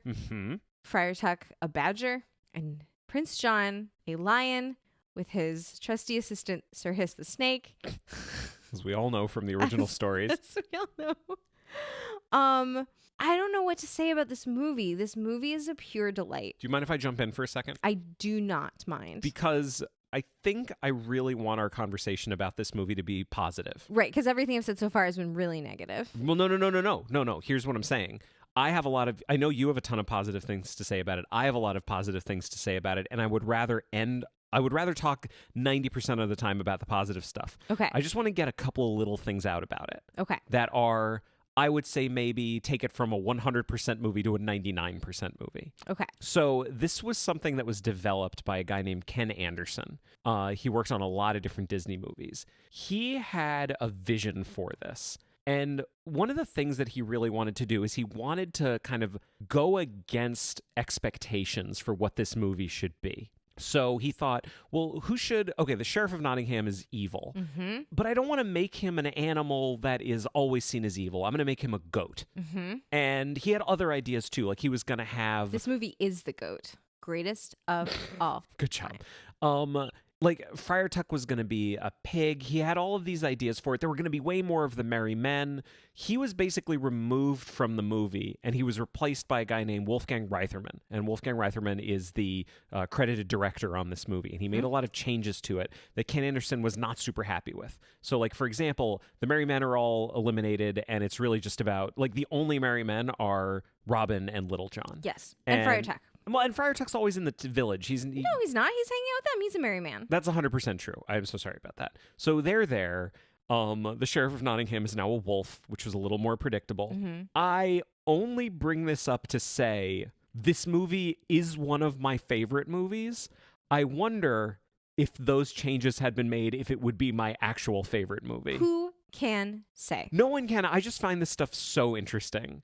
And then I want to take it back for a second into more of like some of the choices that were made for this movie, and then I want to hand this back over to you. Thank you for letting me interrupt your time here for a second. Yes, here I am at your TED Talk. Please continue. No, this isn't a TED Talk. It's just some thoughts. I will throw this out as maybe my favorite aspect of this movie. I have headcanon for this. I'm going to make some wild assumptions. Okay. So whoever's making this movie looks at it and says, okay, we got the Sheriff of Nottingham. Ooh, the Sheriff of Nottingham. You know what? I think of sheriffs all the time. I think of the Old West. You know what we should do? Let's make Robin Hood a Western. And then some other people went, yeah, but there's like, Prince John, and it's in England. And there's like, fine. Yeah. And whatever. He's like, no. There's no time period to this movie whatsoever. No, but so wait, are you going to make them all Western, or are you going to make them all British? No, we'll just do both. Let's do both. Let's do both. It is a mishmash. It is a mashup. It absolutely should not work, but boy, does it work. Well, you know what's funny about it being Old West, like the Sheriff of Nottingham? I don't even know the name of the actor, but he has a very distinctive voice. In Back to the Future 3. His guy name is Pat Buttram. Yes, in Back to the Future 3. Sure shit is when in they that movie. walk into the saloon, he's one of like the Old West guys that are like sitting around playing cards, because you just hear that voice coming at you. It's like, oh my God, what is the Sheriff of Nottingham doing here?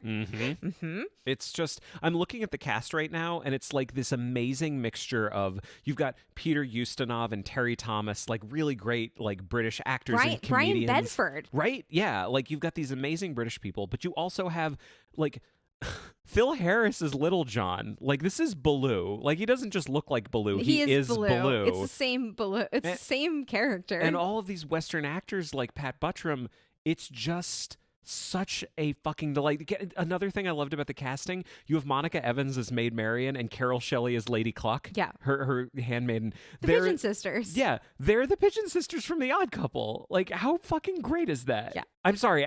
Back to you. This is my favorite movie of all time. So I don't know if you know this. We recently had a child. And no one knows that. My mom brought me my baby book to look through.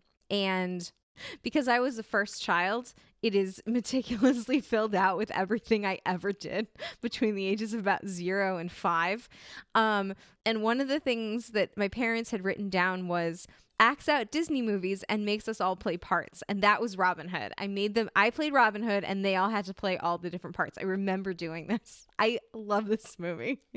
When we said to my parents that we were doing Robin Hood, both of them individually, like at separate times, were like, oh yeah, you really love that Disney movie. How would you feel if you found out that Disney actually slated this for like a live action, like quote unquote live action remake with like CG animals and stuff like that? Terrible. I would hate that. You would be so angry about it. Hate it because it cannot be improved upon. Okay. So like there's everyone. Okay. How much of a crush did you have on Robin Hood in this movie? Let me ask you this. How much of a crush did I have on Robin Hood and Marian at the same time? And how did that inform the rest of my life? What does that do to a kid? I don't know. Like, you're a functioning member of society. You're clearly fine. You've got a job. Relationship. You got a baby. I had a baby. You got a show. You seem to be fine. I just love this movie so much. I love it so much. I love it so much. There's nothing I can say about it. Like, it's like when people ask me how the baby is, I'm like, he's just a baby. He's so cute. And he's great. But like, I don't know what information they want other than I just love him so much. Like, what can I say about this movie? Well, let me ask you a couple of questions. Yeah. So you know this movie incredibly well. Yes. Were there any times that you were reading Howard Pyle that you noticed anything in like the like quote unquote original text that you actually did recognize from this movie? Like anything about Robin Hood, the character, anything about his relationship with Little John? Do you feel like this is not only an amazing movie, do you feel like it's actually a good adaptation of the mythos of Robin Hood? You know what I think it does? And I don't know if this is by virtue of being a children's movie or the fact that these are animals. So by definition, you're clearly not taking it that seriously. Do you know what I mean? Like it can't take itself that seriously. Yeah. I got the feeling from the original that Robin Hood was like a really fun guy with a good sense of humor that like enjoyed a joke and also like it wasn't always like super confident like about everything. That's this Robin Hood to me. Like he's afeard of women for one thing. He's a little bit afeard of women. He's definitely afeard of children. This is the you'll understand someday the bunny mom with all the little bunny babies. He's like, afeard of having children. Yeah, he's afeard of he loves kids. He's afraid of commitment. Yeah. But what I was saying was like just like I identified so much with the mom bunny who just wanted to have a birthday party for her little bunny son. The tiniest bunny, like the little one, is so cute. I feel like many, if not most, of the live action Robin Hoods, not all of them, but many of them really took themselves seriously. Like even if there was humor in the piece, Robin Hood felt like a very serious character that was weighed down with the force of his own obligation to king and country. Do you know what I mean? Yeah. This Robin Hood is super fun. And I genuinely think, I'm not just saying this because this is my favorite Robin Hood and we're literally in a fight about which is the best adaptation. I genuinely think that this embodies the spirit of the original Robin Hood stories. He is living his best life in the Greenwood, doing what he thinks best, having fun with disguises. How many disguises does he have in this movie? Well, he's got the archer when he goes to the archery as tournament. The stork, as yeah. the stork. Because I count 4. Yeah. He's the old blind beggar. Yep. He is who else? Fortune's forecast, Lucky Charms. Oh, right. He and Little John dress up as women. That's a good one. And then what's the last one? Well, he's one of the vultures at the end. Oh, right. Nutsy and Nutley and Clumsy or whatever the vulture's name. Favorite movie of all time. Yeah, I love it. Nutsy, Trigger and Nutsy. Trigger and Nutsy. Now I know why your mama named you Nutsy. My God.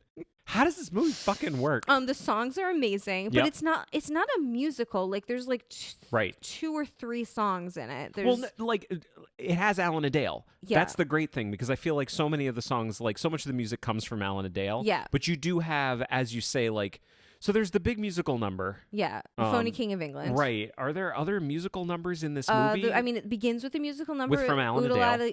Oodle alley, oodle. That's hard to say when you've had a drink.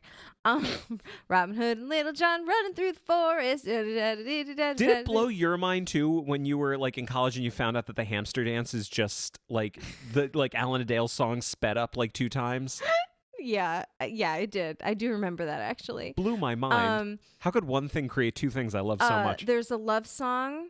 There is the song Not in Nottingham, which is when everybody's sad and in jail. Did you fast forward through the love song, by the way? No, I love that. That was the one I would try to act out with my little friends. Gotcha. Yeah. Mm-hmm. I don't know what that says about me. That you love love? I just love love. There's nothing wrong with that. Love between 2 foxes is a beautiful thing. Yep. And of course, The Phony King of England, which is an amazing song. Mm-hmm.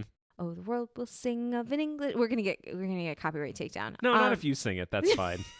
That's just a cover. Right, because the algorithm is not going to catch it because it's just completely out of tune.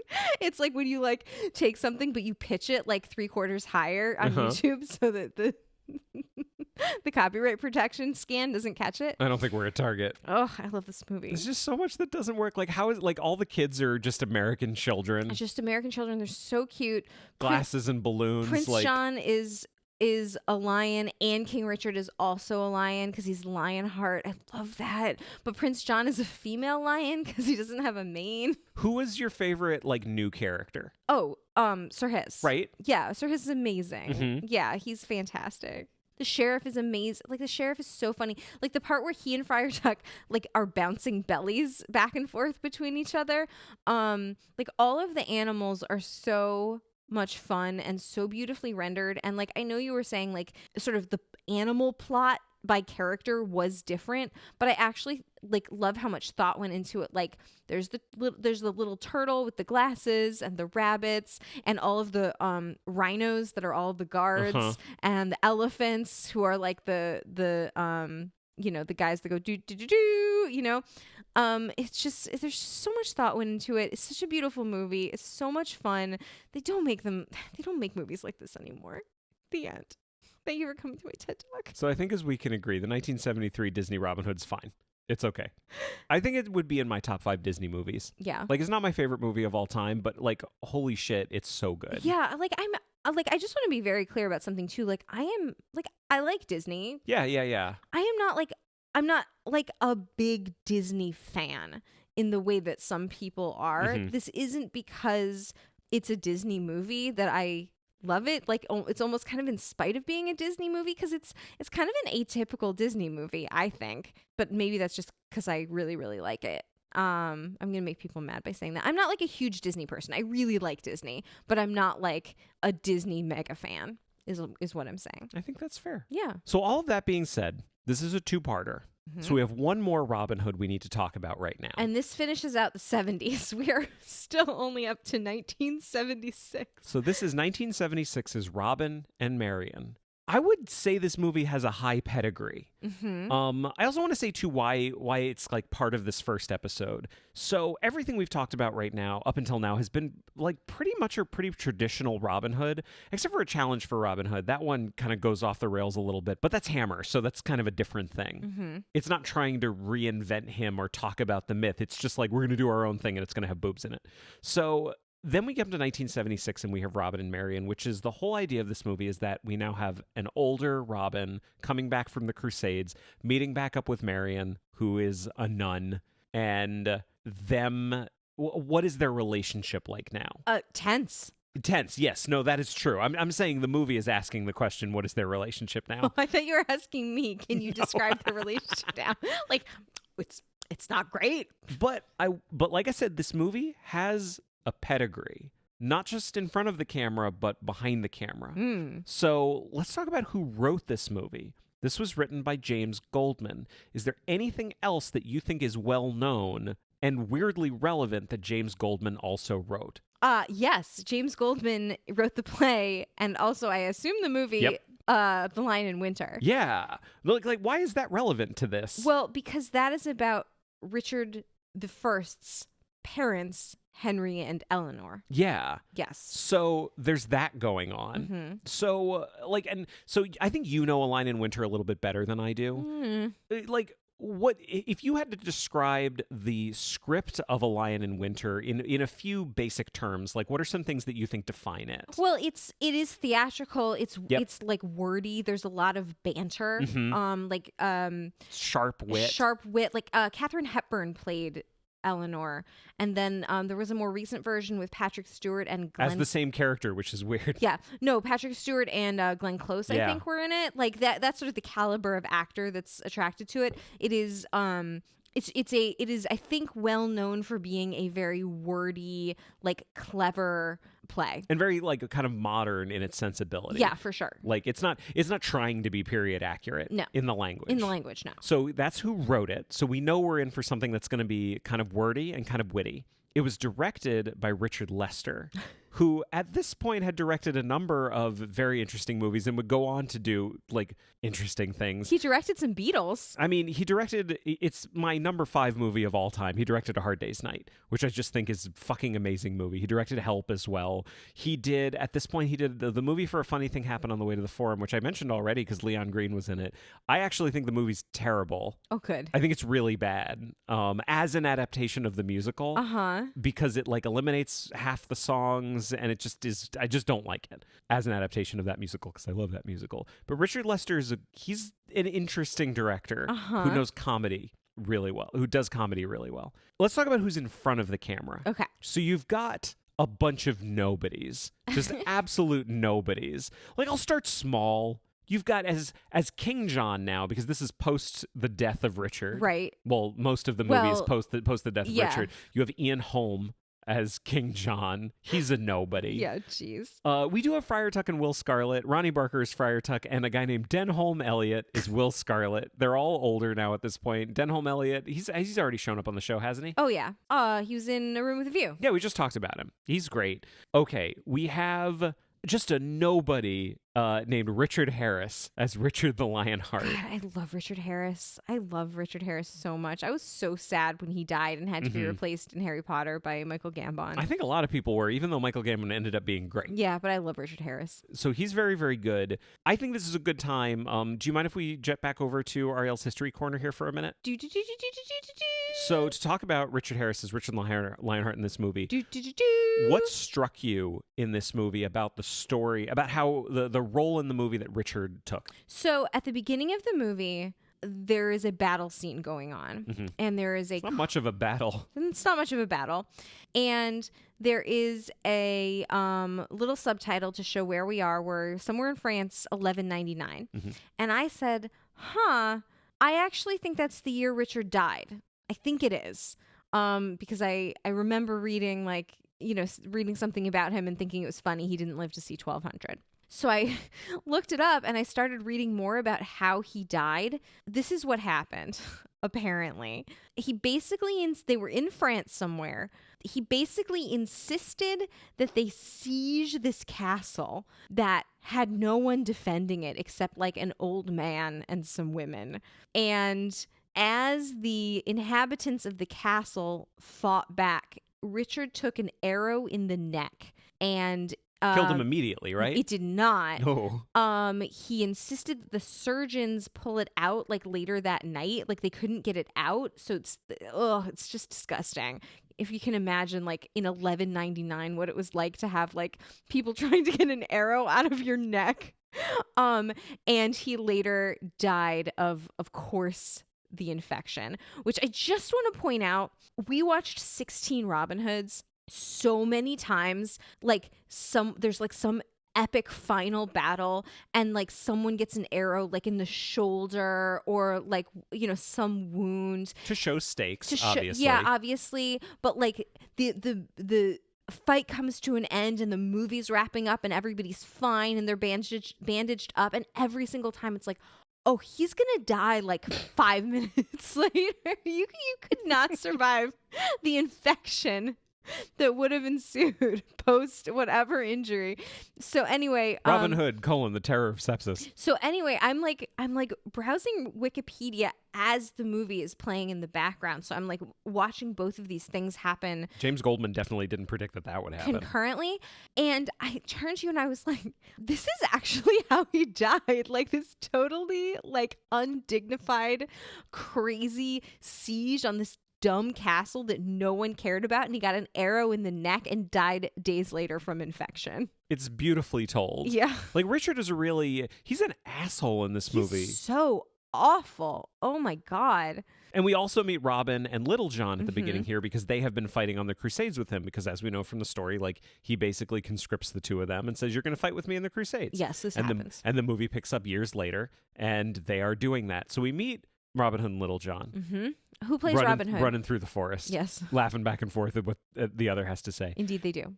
So Little John is played by Nicole Williamson. Mm-hmm. I don't know what to say about him other than Nicole Williamson is great. We really enjoyed him as Sherlock Holmes. He is a really fun actor, and I think he's really good as Little John. Yes. I think he has a lot of heart. I think Goldman gives Little John a lot of heart in this movie. Mm-hmm. He's not just there. I think that's the thing that happens with the Merry Men a lot is that any actual emotion that happens in the movie is between Robin and other characters, and the Merry Men are just there to support him. Mm-hmm. This is a movie where Little John gets scenes alone with Marion, for example. Oh, yeah, I like that. Like they have their own relationship that's different from Robin Hood and Marion's relationship. Right. But I thought Nicole Williamson was great.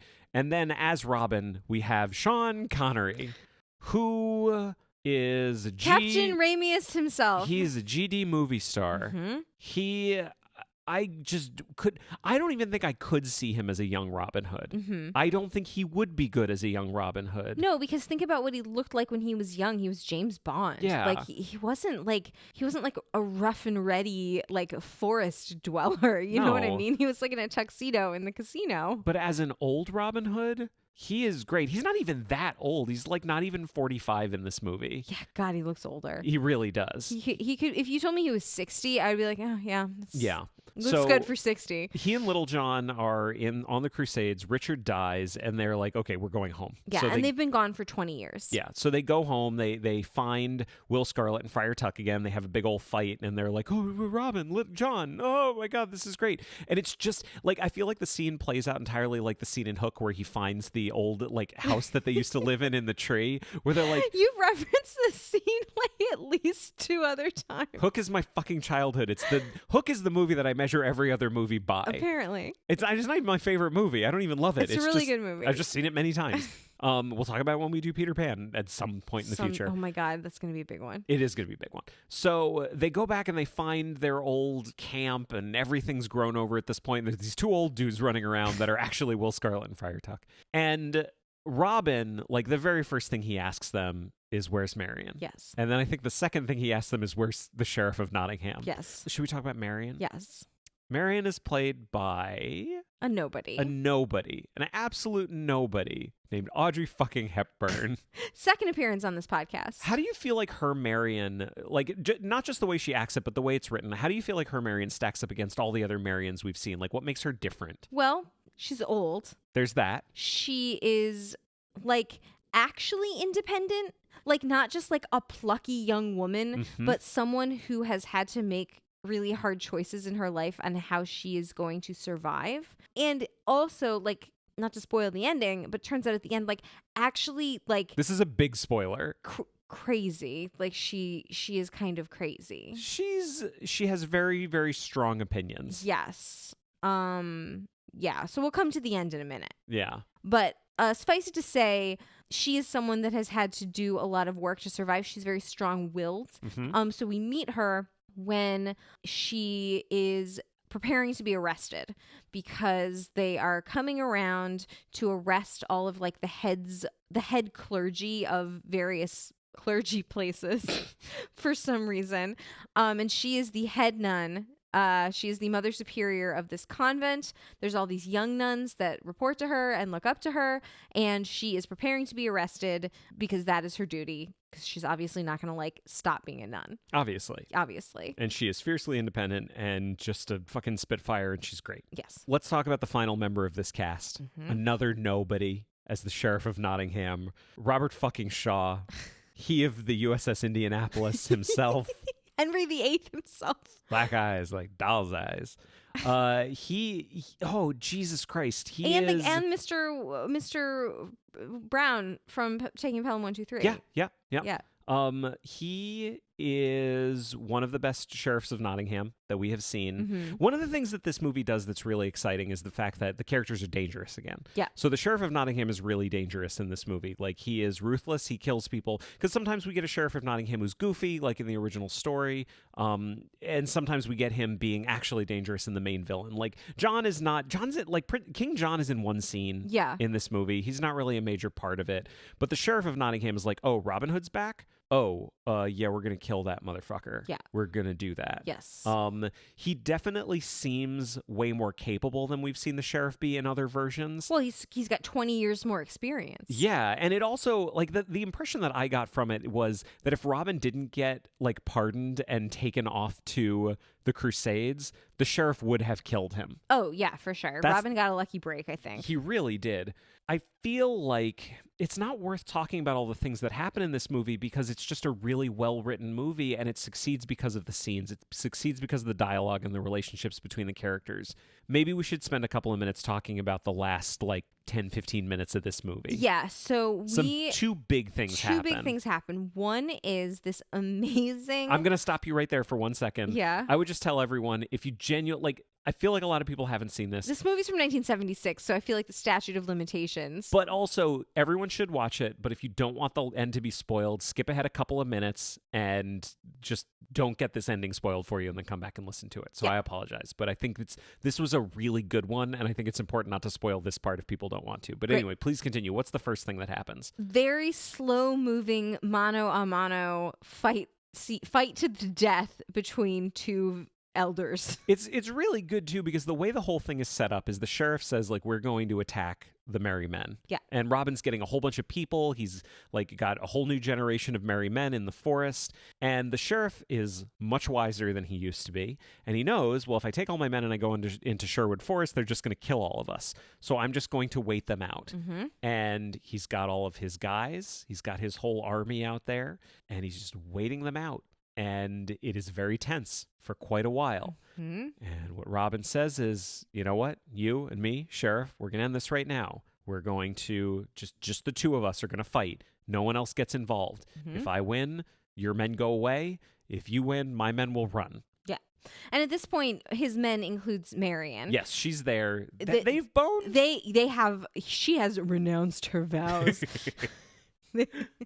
She's cheated on God. She's cheated on God. She's no longer married to God. She's no longer the bride of Christ. So we have this fight between the two of them that is brutal and dangerous in a way that we've never really seen in these movies. Like, genuine damage happens to these guys. Yeah, they're just wailing on each other with, really heavy swords. And you've got Sean Connery and Robert Shaw doing this, and they're amazing. And I'm assuming some really good stunt doubles. Yeah. They're just amazing. And it's so different from every other final fight. Not only every other final fight I've seen in most movies, but every other final fight we saw in any Robin Hood movie. Yeah, because that we watched. They're old. Yeah.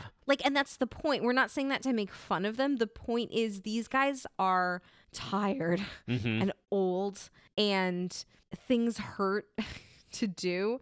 And they just can't move that. It is not a swish, swish, swish, swish, swish, sword fight.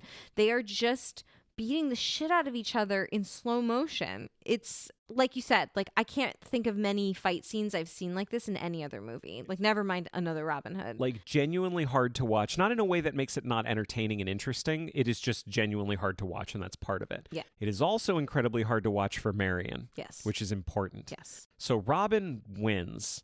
He is sort of. He's wounded. Oh, he kills. Yeah, Robert that's what Shaw. I'm saying. He kills the sheriff. And he is wounded, and Marion takes him back to her Abby.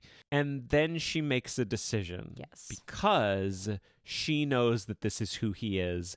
And if they're going to spend their lives together, she is doomed to watch him almost die all the time. Yes. And she does not wish to do this. So what is her solution? She gives him poison, and she also takes poison, and she locks the door, and he like has this moment of realization, like, what the fuck did you just do?